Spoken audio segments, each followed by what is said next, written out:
Autosalóne 2011 bolo možné vidieť nielen modely aut, ale aj motorky či skútre, a to nielen hociaké. Keď pôjdu návštevníci autosalónu okolo vás, čo tu môžu vidieť?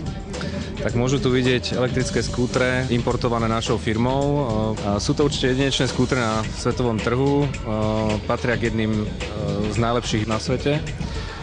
Ich výkonová rada začína od 3,5 kW u tých najmenších a končí 13 kW verziou Manhattanom, to je vlastne maxi skúter, ktorý máme tiež tu navystavený. Dojazd začína od 50 km u najmenšieho modelu 1500 GT a končí na dojazde 250 km.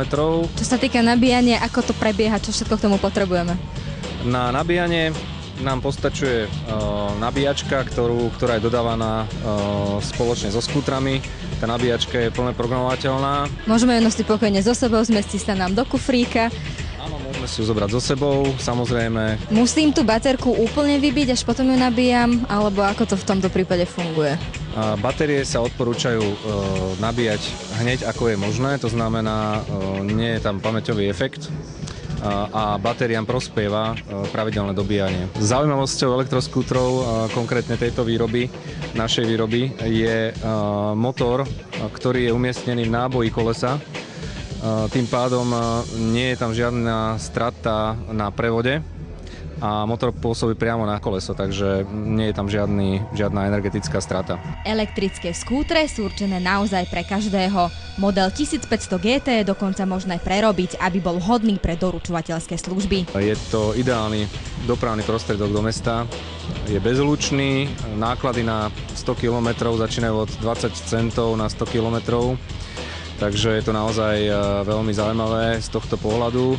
Obstarávacia cena je samozrejme vyššia, začína od cirka 2300 eur, ale počas životnosti sa určite tieto náklady vrátia.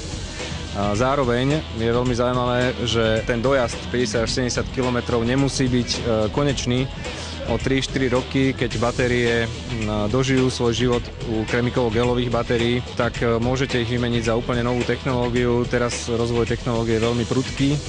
Vymeníte za nový typ batérií, predĺží sa vám dojazd zrazu máte 150 km, 200 km dojazd na malom skútri, čo je veľká pravdepodobnosť, že za 3-4 roky také technológie budú. V podstate tento skútri, keď si kúpim, môžem ho mať veľa rokov. Veľa rokov, je to investícia naozaj do budúcnosti. Aké sú ďalšie výhody? Medzi ďalšie výhody patrí veľmi jednoduchá údržba, dokonca my radi hovoríme, že sú takmer bezúdržbové. Nie je potrebné výmena žiadnych filtrov, žiadneho oleja. Jediné, čo sa mení počase, samozrejme sú brzdové obloženia. Prevádzky majú nulové emisie, to znamená žiadny smrad ani niečo. Nie je tam žiadna záťaž pre ekológiu. A ďalšia vec že sú bezhlučné, to znamená, je možné ich používať aj v interiéroch, čo vlastne napríklad vo výrobných halách alebo v obchodných domoch. Nám sa tieto skútriky natoľko zapáčili, že sme si ich vyskúšali v praxi. Takže štartovanie je veľmi jednoduché, otočíme kľúčikom, rozsvieti sa nám kontrolka, vzadu sme počuli také nebadané cvaknutie relátok a sme naštartovaní. Teraz momentálne počujeme to, že nič nepočujeme. Super. Túto krásku si teraz momentálne vyskúša náhodný okolo idúci kupujúci. Poď sem, prosím ťa. Nasadni, vyskúšaj a potom mi povedz, aké máš z toho pocity. Dobre? Bojíš sa? Trošku. Skús nespadnúť, lebo to bude zle vyzerať na tej kamere, dobre? Budem sa snažiť a pôjdem rýchlo. Môžem ísť? Nech sa ti páči.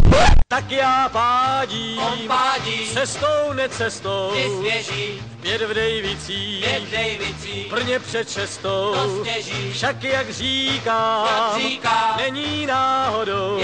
Máš to za sebou, aké to teda bolo? Výborné, odporúčam každému si to minimálne vyskúšať, hlavne kúpiť. Takže ty si kúpiš ešte jeden otcovi alebo tak? Jasné, určite na Vianoce sa dohodneme.